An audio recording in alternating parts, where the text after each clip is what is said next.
Bonjour, bienvenue pour cette nouvelle exploration. Oui, on va s'aventurer dans l'univers d'un auteur, et déjà là, le premier mystère, c'est ça. Qui c'était? Franchement, on n'en sait rien du tout. C'est un flou total autour de son identité. Ce qui, évidemment, ajoute une couche de mystère à ces romans policiers qui sont déjà plutôt captivants. Absolument. Du coup, notre objectif aujourd'hui, c'est vraiment de plonger dans l'œuvre de cet auteur, fantôme on peut dire. On va s'intéresser plus particulièrement à la série, enfin aux histoires qui mettent en scène le détective Florac et son jeune partenaire, la Glu. On va forcément toucher un mot du mystère de l'auteur, mais surtout on va essayer de décortiquer ce qui fait le sel de ces récits. Les personnages, bien sûr, leurs relations, le style narratif, l'atmosphère aussi très particulière, et puis le contexte de l'époque. Oui, c'est une exploration passionnante qui nous attend, je crois. On va s'appuyer uniquement sur les textes qu'on a pour essayer de saisir ce qui rend ces histoires si prenantes, si intrigantes.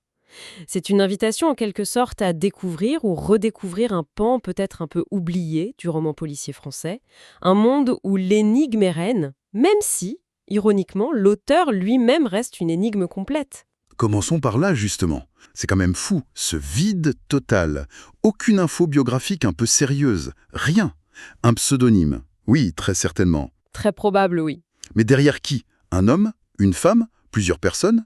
On ne sait pas. Pas de photos, pas de date, rien sur sa vie, ses motivations.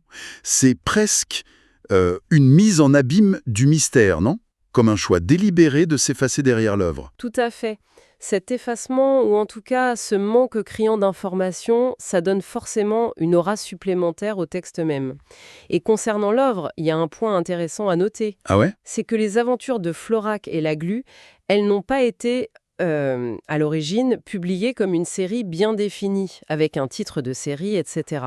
Les récits étaient plutôt disséminés dans une collection plus vaste, plus généraliste. D'accord, je vois. C'est sans doute après coup, avec le temps, que les lecteurs ou peut-être les éditeurs ont remarqué la récurrence de ce duo et la cohérence, et qu'on a commencé à les voir comme un ensemble, comme une série Florac. Et ces histoires, alors, si on devait les caractériser, c'est quel type d'enquête? Par des disparitions. Le cœur, c'est toujours la résolution d'un casse-tête criminel, souvent complexe, où il faut se méfier des apparences. Bon, alors, venons-en au duo. Le cœur nucléaire de ces récits, Florac et la Glu. Florac d'abord, le détective principal. Et ce qui me frappe chez lui, c'est cette méthode. Presque scientifique, non? Ce calme, cette patience et surtout ce sens de l'observation incroyable. Oui, c'est exactement ça. Il a cette capacité assez bluffante à déduire des choses énormes à partir de presque rien. Quelques fibres de tissu gris, gris maringot sur une serrure, et hop, il reconstitue le vêtement. Une jaquette, pas un veston, il insiste, et il a une idée de la corpulence du type. Ou alors, la poussière à peine dérangée sur une rangée de livres, ça lui donne la taille de l'intrus. Ça montre bien sa méthode, le concret, le matériel, l'analyse logique pure. On nous dit qu'il conservait toute sa sérénité, même dans les moments tendus. C'est ça. Il aime bien travailler seul d'ailleurs, pour pouvoir réfléchir, assembler les pièces du puzzle. Pas de jugement hâtif, il attend d'avoir des preuves solides avant d'agir. Quand il arrête quelqu'un, c'est qu'il est sûr de son coup. Tout à fait. Et cette méthode, vraiment centrée sur l'indice matériel, la déduction, elle colle parfaitement à l'époque, ce début du XXe siècle, qui est fasciné par la science, par les débuts de la police scientifique. Florac, c'est l'incarnation de cette rationalité, de cette confiance dans l'intelligence pour démêler les échevaux les plus complexes. Il mise tout sur la réflexion, bien plus que sur la force brute. Même si, attention, il n'hésite pas à se déguiser ou à tendre des pièges si nécessaire. Et en face de ce monument de logique et de patience, il y a le jeune Jean-Frédéric Pommier, qu'on appelle la Glu. Quel contraste! Ah oui, un contraste saisissant. Et c'est ça qui est génial. La Glu, c'est la jeunesse, c'est l'énergie, la vivacité d'esprit. Il est hyper curieux. Le texte dit le démon de la curiosité le tenaillant. Il fonce, il prend des risques, il escalade un mur, il s'introduit dans des endroits pour choper une info. Il a aussi ce côté un peu blagueur, un peu pince sans rire, avec des remarques ironiques qui détendent un peu l'atmosphère, genre comme c'est lumineux quand Florac vient de lui expliquer un truc compliqué. Oui, j'adore ça. Mais attention, La glu, ce n'est pas juste le rigolo de service, il a de vraies compétences, très complémentaires de celles de Florac. On apprend que nul mieux que lui ne savait faire parler les gens les plus taciturnes. C'est souvent lui qui va sur le terrain, qui discute avec les concierges, les voisins, les boutiquiers. Et puis il est agile physiquement, capable de grimper partout. Et malgré ses petites piques, il a une confiance absolue en Florac. Il sait que son chef, comme il l'appelle, finira par trouver la clé. Son surnom même, la glu, ça dit bien sa ténacité, il ne lâche rien. C'est vraiment cette dynamique entre les deux qui fait une bonne partie du charme, je trouve. On sent bien la relation mentor-apprenti. Florac lui explique ses raisonnements, il le forme, en quelque sorte. Oui, et il y a une vraie confiance. Florac lui confie des missions importantes, il le laisse parfois mener son enquête comme il l'entend. Et la glu, lui, il rapporte tout ce qu'il trouve, même s'il s'amuse parfois à faire croire qu'il n'a appris qu'un tout petit détail. Ah oui, Ils échangent tout le temps, ils se tiennent au courant d'heure en heure. C'est vraiment une collaboration basée sur la complémentarité, l'analyse froide de l'un et puis l'intuition, l'agilité sociale et physique de l'autre. cette alchimie, elle est servie par un style d'écriture et une atmosphère bien marquée. Parlons-en un peu. Le style de Florac, comment on pourrait le décrire? Alors le style est très direct, efficace. L'écriture est factuelle, elle se concentre sur l'action, sur l'enquête et surtout sur la logique de la déduction. Il n'y a pas de longues analyses psychologiques des personnages, le rythme est souvent assez rapide. Ce qui est central, c'est vraiment l'importance des détails matériels. Une serrure forcée d'une façon précise, le type d'empreinte de pas, un objet bizarre trouvé sur place, comme un patin de cheval, ce ne sont pas juste des éléments de décor, ce sont les clés de l'intrigue, les données brutes que Florac va mouliner. d'accord. Les dialogues aussi sont très fonctionnels.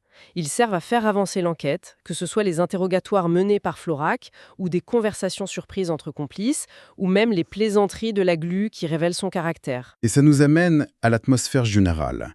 On est dans quel genre d'ambiance quand on lit ces histoires? Clairement une ambiance de mystère, de suspense, très orientée vers l'énigme à résoudre, le fameux whodunit, qui a fait quoi. Il y a souvent une atmosphère nocturne, une certaine tension dans les filatures, les planques au commissariat, ou quand ils explorent des maisons la nuit. Et puis il y a les lieux, très présents, très concrets. Ils ancrent vraiment les histoires dans une réalité française qu'on reconnaît bien. On se balade à Marseille, la Canébière, le Vieux-Port, on arpente Paris, le quai de Bourbon, le faubourg Saint-Antoine, la Cornouaille, avec des châteaux, des légendes locales. Ces décors sont importants, ils créent l'ambiance. Et dans ces décors, on trouve un monde criminel, assez élaboré. Ce ne sont pas des petits voyous, en général. Florac et la glu sont souvent face à des bandes organisées, très intelligentes, très prudentes. On pense à cette équipe de Pierrette et Raoul à Marseille, qui utilisent des couples d'apparence bourgeoise pour leur repérage. Ah oui, c'est malin ça. Ou ces faux nobles russes qui montent une grosse affaire de fausse monnaie à Fontenay. Oui, et ils montrent une vraie ingéniosité dans leur méthode. Les déguisements sont très fréquents. On voit même la glu en femme et Florac en clochard ou en bourgeois. Les fausses identités, c'est courant. Les alibis sont super bien montés, parfois avec des voyages en train complexes pour se couvrir. C'est ça. Et les techniques elles-mêmes sont souvent futées. Le coup du poivre pour aveugler, un passage souterrain secret, une armoire à double fond, l'utilisation de chloroforme pour enlever des gens. Les criminels sont calculateurs, ils sont froids. C'est un point essentiel. Les ennemis de Florac sont rarement des brutes sans cervelle. Ce sont des stratèges. Les textes parlent de plans admirablement combinés, de professionnels du cambriolage. On a des figures comme ce Hendrik von Schoen, qui est mu par une vengeance internationale hyper compliquée et qui vole des identités. Complexe, oui. Ou Joseph l'ébéniste dans L'Armoire sans fond, qui est un maître du déguisement et la manipulation. Ou encore le docteur Van Forendal, avec des motivations profondes et une organisation criminelle nickel. Ses adversaires sont à la hauteur de Florac intellectuellement, et ça rend leur duel passionnant. On paie en francs, les premières voitures commencent à circuler à côté des fiacres, le train joue un rôle majeur dans les déplacements et les intrigues, on a parfois des échos de la situation post-révolution russe avec des personnages d'exilés. C'est vrai. L'ambiance des cafés parisiens, des quais de Marseille, tout ça est très bien rendu. Et ce contexte, ce n'est pas juste un décor de fond. Il influence directement le type de crime, vol de bijoux, fausse monnaie, espionnage. Les moyens d'enquête, beaucoup de filatures, d'interrogatoires, pas de technologie moderne évidemment, et même les rapports sociaux. Et si on replace Florac dans l'histoire du polar français? Il s'inscrit parfaitement dans cette grande lignée des détectives logiciens qui apparaissent fin 19e, début 20e. On pense forcément à Lecoq chez Gaboriau ou à Rouletabille chez Leroux. Comme eux, Florac, c'est le champion de la rationalité. Ouais. Sa méthode repose sur l'observation hyper précise des faits matériels et sur la puissance de la déduction. D'ailleurs, il le dit lui-même, « J'opère toujours par déduction ». Surtout quand il est face à des affaires qui semblent un peu surnaturelles, genre une pierre qui bouge toute seule ou un fantôme dans un château.